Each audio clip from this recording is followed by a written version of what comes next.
Hello பிரைஸ்லா to all. இன்றைக்கி நம்ம ஒரு வசனத்துக்கு ட்ராயிங் பண்ண போகிறோம். கொலோசியர் 3:12. ஆகையால் நீங்கள் தேவனால் தெரிந்து கொள்ளப்பட்ட பரிசுத்தரும் பிரியருமாய் உருக்கமான இரக்கத்தையும் தயவையும் மனத்தாழ்மையையும் சாந்தத்தையும் நீடிய பொறுமையும் தரித்து கொண்டு.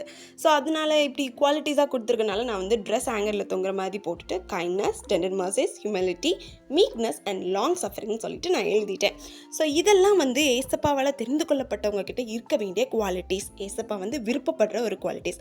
இந்த நாட்களில் இது எதெல்லாம் நம்மக்கிட்ட இல்லையோ அது எல்லாத்தையும் நம்ம ஏசப்பா கிட்ட கேட்டு பெற்றுக்கொள்ள போகிறோம். என்னென்ன? இரக்கம், தயவு, மனத்தாழ்மை, சாந்தம், நீடிய பொறுமை.